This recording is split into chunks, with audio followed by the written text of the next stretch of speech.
Olá, o Mazé de Estudo no CISA Business, claro, meu parceiro, sempre, com o vereador Álvaro Campelo, do PP.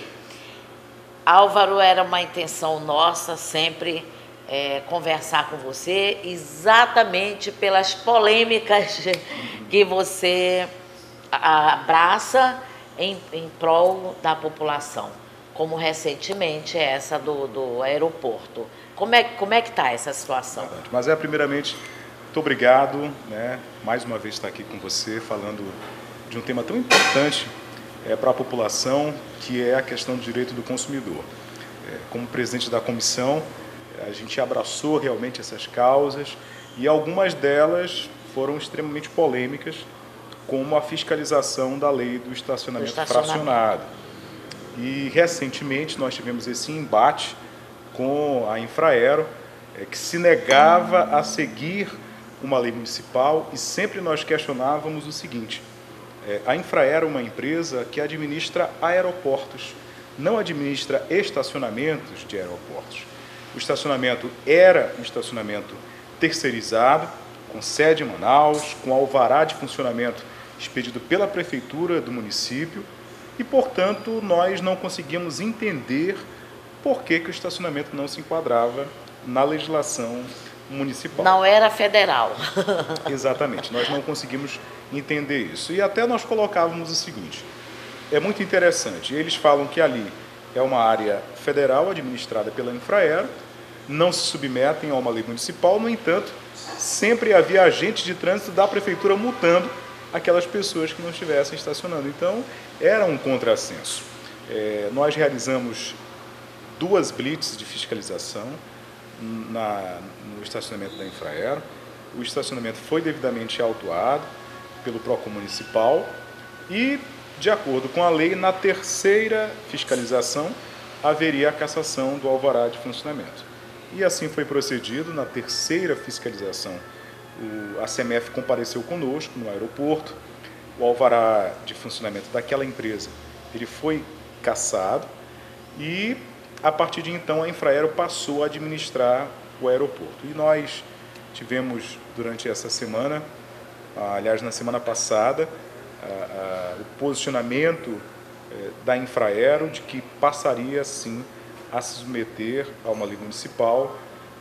Mudou, inclusive, a direção da Infraero, isso foi até favorável, e o próprio entendimento da Justiça que realmente acabou por fazer com que a Infraero seguisse essa legislação. E uma outra coisa que eu sei que você também trabalha em cima disso, que é a história das filas, não é?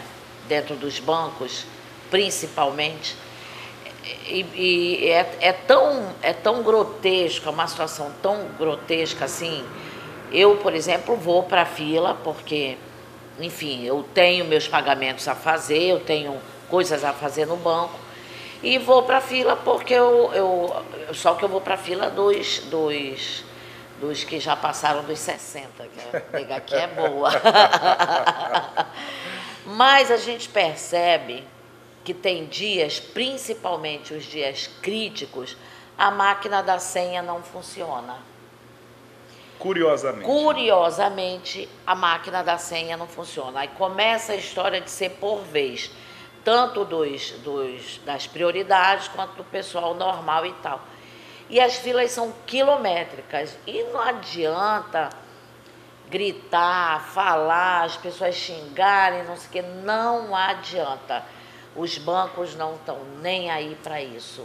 Como é que está funcionando, Álvaro?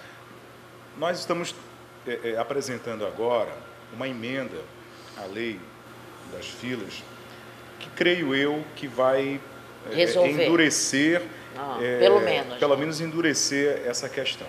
O que acontece hoje? Hoje os bancos, eles são multados a cada irregularidade constatada em relação ao não cumprimento da lei das filas. Então, como eles têm um poderio financeiro muito grande, eles pagam, né? Eles pagam a multa e continuam desrespeitando o que determina a lei das filas. E, assim, ad eternum, vão pagando as multas, vão sendo autuados e vão pagando as multas. E parece que para eles é muito mais lucrativo eles pagarem o valor do que colocarem funcionários em todos os guichês para o atendimento. Que absurdo. Então parece que para eles vale a pena.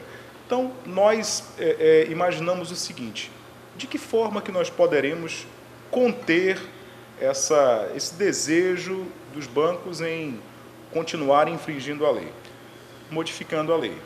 Agora, essa emenda já foi apresentada, está tramitando nas comissões até a sua aprovação, é que nós, primeiro, vamos dobrar o valor das multas, né, e inserimos aí uma questão que, creio eu, como eu te falei, eu acho que vai tornar agora a lei mais dura, que é a cassação do alvará de funcionamento. Jura? Tu acha da que isso agência bancária. É mesmo? Porque daí, se caça o alvará de funcionamento, eles ficam inviabilizados de funcionar. Então, para eles, o prejuízo vai ser muito maior, né? Então, penso eu que com essa medida que está sendo tomada, como foi tomada com o estacionamento do aeroporto, eu penso que as agências agora vão pensar duas vezes em descumprir a lei e aí vão se adequar colocando realmente funcionários nos guichês para atender a população. Álvaro, uma outra coisa que também, quando a gente chega no banco, é tão engraçado isso. Por exemplo, você chega no horário normal, o banco está fechado porque não tem internet, não tem sistema. Acho ridículo essa palavra que eles usam. Está sem sistema. Aí você tem que ir para outro banco, ou então diz assim, todos os bancos daquela mesma bandeira, todos eles não estão funcionando porque não tem sistema. Como é que está essa história dessas operadoras aqui em Manaus? Como é que está? Você sabe, você está preocupado com isso? Como é que é? Sem dúvida. Agora, um questionamento que eu me faço é assim, e antigamente, antes da internet? Pois é. Né, como é que se procedia o pagamento? Né? Então, eu penso que os bancos eles têm que criar uma modalidade, um mecanismo que possa contemplar as pessoas a serem atendidas quando o sistema cai. Né? Então, é algo até que é interessante levantar essa questão para nós abrirmos aí um debate, uma reunião com os representantes para saber, e antes? Né? Por que não se adota, né, um pagamento manual, algo que o valha? Que um banco pode fechar, não é? Já aconteceu isso comigo, eu estou falando porque isso aconteceu comigo já várias vezes, e uma das vezes todo mundo que estava naquela fila, desde as 7 horas da manhã, você imagina, pessoas que vêm não sei de onde, às 7 horas da manhã, vêm de longe, que vem de perto, mas está lá às 7 horas da manhã para ser atendida às 9, e simplesmente o banco resolveu não abrir porque não tinha sistema. Aí eu, né, louca, resolvi dizer para todo mundo, ninguém vai sair daqui, porque eles vão ter... Falei exatamente isso. E antes, como é que era? E a história das operadoras? Você tem pensado nisso? Você está... Sim, como é que está? Ao longo desse tempo, à frente da comissão, nós já realizamos audiência pública para tratar desse assunto. Nós ingressamos com uma ação junto à Anatel, que é a Agência Nacional de Telecomunicações, pedindo a suspensão da nova comercialização de linhas enquanto não houvesse essa melhora.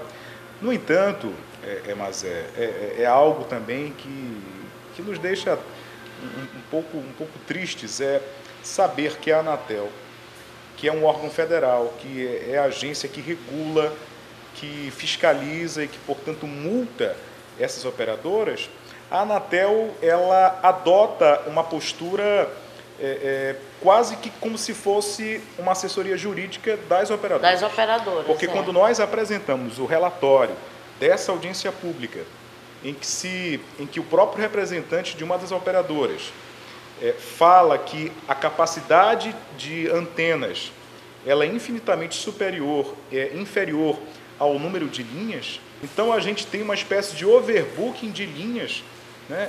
É inacreditável o que acontece aqui. Então nós apresentamos esse relatório à Agência Nacional de Telecomunicações, que nos respondeu mais ou menos da seguinte maneira: O que nós constatamos é que tudo está funcionando na medida do razoável, no limite, né? do razoável, e que não há necessidade da adoção de uma medida dessa extrema, que seria a não comercialização. Então, nos entristece que o órgão que deveria estar ao lado dos consumidores e penalizando aquelas operadoras, fiscalizando e penalizando, ela é praticamente uma assessoria jurídica. É uma luta desigual.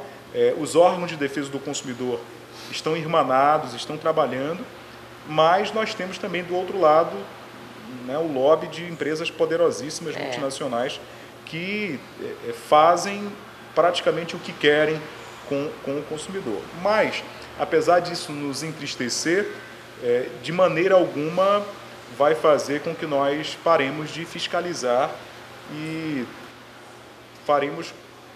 Está pelo menos atentos, né? Exatamente. Isso não vai impedir que nós adotemos as medidas necessárias para combater esses abusos. Claro. Álvaro Campelo, meu programa está à sua disposição sempre. Eu quero que você deixe aqui o nome da comissão, o telefone, como é que a pessoa entra em contato com você para denunciar. A minha denúncia eu já acabei de fazer para ele. Boa, inclusive, ótima sugestão. Mas a Comissão de Defesa do Consumidor, ela funciona na Câmara Municipal de Manaus, de segunda a sexta-feira, no horário de 8 às 12. As pessoas podem nos procurar ali no São Raimundo, bem ao lado da feira. O telefone é o 3303-2840 e o 3303-2841. Um beijo da nega, não sai daí. Eu volto.